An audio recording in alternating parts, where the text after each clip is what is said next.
को लेकर के दुष्कर्म की जो घटनाएं पिछले 5 साल में छत्तीसगढ़ में हुई हैं, चाहे वो राखी के दिन की मैं बात करूं या शिक्षक दिवस की बात करूं, लगातार पिछले 5 साल में छत्तीसगढ़ अपराध का गढ़ बन गया। तो मुझे लगता है कि जो हालात थे, हत्या, बलात्कार, रेप की घटनाएं, जिस तरीके से लोग यहाँ पर प्रताड़ित हो रहे थे। कांग्रेस पार्टी आज मुद्दा विहीन है।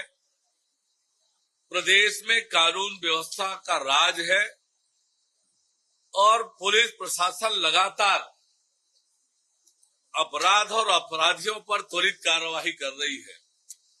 हर प्रकार की अवैधानिक गतिविधियों पर पुलिस मजबूती से कार्यवाही कर रही है। आज कांग्रेस पार्टी मुद्दा विहीन है और सामने लोकसभा चुनाव को देखते हुए जनता का ध्यान भटकाने के लिए इस प्रकार से अनावश्यक मुद्दे कांग्रेस पार्टी उठा रही है, क्योंकि कांग्रेस पार्टी मुद्दा विहीन है। आने वाले लोकसभा चुनाव के लिए कांग्रेस के पास मुद्दे नहीं है और इसलिए कानून व्यवस्था का मुद्दा कांग्रेस पार्टी उठा रही है।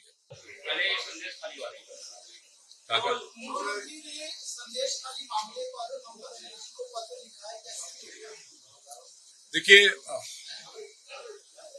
हमारा देश में लगभग 10 करोड़ से ऊपर जनजाति समुदाय के लोग रहते हैं और लगभग पूरे देश का 7 से 8% हमारा कहते हैं जनजाति समुदाय से अच्छा है।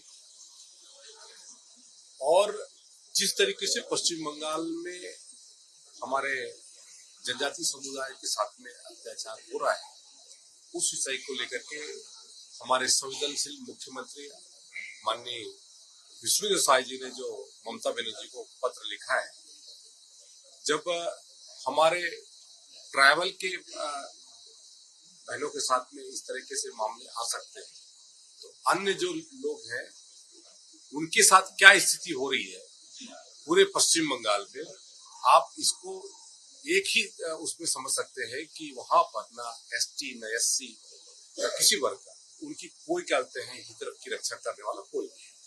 इसके अलावा आज ये जंगल सफारी में जो चौसिंगा की मौत हुई है, क्या देखिए कंप्लीट करने तो नहीं है कि कहां हुआ है। इसी विषय में स्थगन लाया था विपक्ष ने, उसको आपने हटाया करके विपक्ष का कहना है अपने यहाँ की कानून व्यवस्था संभाल नहीं रही और दूसरा की कानून व्यवस्था पर ध्यान दे। देखिए, कांग्रेस के पास में कोई मुद्दा नहीं है और जबरदस्ती के ये स्थगन लेकर के आ रही है। कांग्रेस के समय में पूरे प्रदेश में जो हालात थे, हत्या, बलात्कार, रेप की घटनाएं, जिस तरीके से लोग यहाँ पर प्रताड़ित हो रहे थे, लेकिन आज जो स्थिति है वो बेहतर हुई है। लोग सुकून की जिंदगी जी रहे हैं। कुछ घटनाएं निश्चित तौर से कुछ घटनाएं घटित हुई है, लेकिन उनके ऊपर कार्रवाइयां भी हुई है और ये भारतीय जनता पार्टी की सरकार है। किसी भी अपराधी और जो कानून तोड़ने वाले लोग हैं उनके ऊपर सख्त से सख्त कार्रवाई करेगी। ये जंगल सफारी में मौत हुई है, इसको सवाल उठाया जा रहा है। जंगल सफारी में चौसिंगा की मौत हुई है। जब पूरे प्रदेश में आचार संहिता था, उस समय में 25 नवंबर को जो चौसिंगा की मौत हुई है, ये माउथ एंड फूट जिसके माध्यम से जो एक वायरल होता है, उस वायरल के माध्यम से हमारे चौसिंगा के वन्य जीव है, उनके मुंह में, उनके नाक में जो संक्रमण के कारण से बहुत तीव्र गति से फैलता है और लगभग 3 से 4 घंटे के भीतर में उनकी मौत भी हो जाती है। और इसके संदर्भ में हमने सदन में उत्तर भी दिया हुआ है और 3 अधिकारियों को हमने कारण बताओ नोटिस भी जारी किया गया है और सेंट्रल जो अथॉरिटी को हम लोगों ने पत्र भी लिखा है और आवश्यकता पड़ी तो हम सेंट्रल जो कहते हैं अथॉरिटी के माध्यम से इसकी जांच भी कराएंगे। देखिए, जो कांग्रेस का जो बयान आया है, मैं यही कहना चाहूंगी कि महिला चाहे छत्तीसगढ़ की हो, चाहे पश्चिम बंगाल की हो, चाहे अन्य किसी भी राज्य की हो, सबसे पहले तो एक जनप्रतिनिधि होने के नाते भी, दूसरा एक महिला होने के नाते मुझे लगता है कि थोड़ा सा संवेदनशीलता अपने बयानों में होनी चाहिए, क्योंकि तकलीफ महिलाओं की चाहे छत्तीसगढ़ हो अन्य राज्य एक जैसी रहती है। और कांग्रेस का जो चरित्र है वो पिछले 5 साल में हम सबने देखा है। जिस तरीके से महिलाओं को लेकर के दुष्कर्म की जो घटनाएं पिछले 5 साल में छत्तीसगढ़ में हुई हैं, चाहे वो राखी के दिन की मैं बात करूं या शिक्षक दिवस की बात करूं या एसपी कार्यालय के पास में जो पार्किंग में जो घटना हुई थी, मैं उस घटना की बात करूं, लगातार पिछले 5 साल में छत्तीसगढ़ अपराध का गढ़ बन गया। तो मुझे लगता है कि किसी दूसरे पे इनको कमेंट करने के पहले कांग्रेस वालों को खुद पे देखना चाहिए कि कानून व्यवस्था किस तरीके से छत्तीसगढ़ में रही है।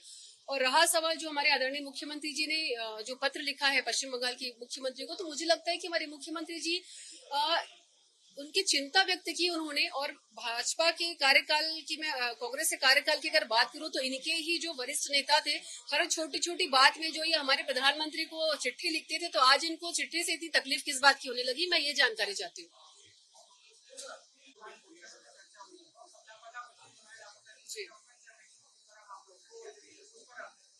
बिल्कुल, आज सदन में ध्यानाकर्षण लगा था जिस तरीके से बच्चे लगातार जो लापता हो रहे थे पिछले कुछ सालों में, लगातार जो अपहरण के केसेस हो रहे थे, उस पर ध्यानाकर्षण था और बहुत संवेदनशील मुद्दा है। मैं जरूर एक चीज इसमें कहना चाहूंगी कि 2001 से लेकर के 2017 तक की सारे जो पुलिस के जो रिकॉर्ड में ऑनलाइन सारे डेटास अवेलेबल थे, लेकिन 2018 के बाद अगर आप देखेंगे, आप जब उस वेबसाइट पे जाएंगे या पुलिस की साइट पे जाएंगे, तो आपको उसमें जो रिकॉर्ड है वो 0 दिखाई दे रहा है। तो मैं पूछना चाहूँ कि ये पारदर्शिता क्यों नहीं रखी जा रही है? अगर पुलिस अपना काम 2018 से सतत अभी कर रही है, तो जो आपके रिकॉर्ड्स की हम बात करते हैं, जो ऑनलाइन डेटा अवेलेबल होने चाहिए, तो पुलिसिंग के रिकॉर्ड में वो डेटा ऑनलाइन अवेलेबल क्यों नहीं है? ये बहुत बड़ा प्रश्न चिन्ह दिखाता है कि पिछले 5 साल में जिस तरीके से बच्चियां लापता हुई। और मैं इसे जरूर कहना चाहूंगी, जिस क्षेत्र से हम आते हैं उस क्षेत्र में भी बहुत सारे ऐसे केसेस हैं जो बैगा आदिवासी जो मेरे भाई बहन है, उनकी साइड से लगातार शिकायत आई थी कि वो थाने जाते हैं, लेकिन पिछले 5 सालों में उनकी रिपोर्ट को जिस तरीके से दर्ज करना चाहिए था, रिपोर्ट दर्ज नहीं हुई है। तो निश्चित ही चिंता का विषय है। इस पे आज सदन में हमने ध्यानाकर्षण भी लगाया था।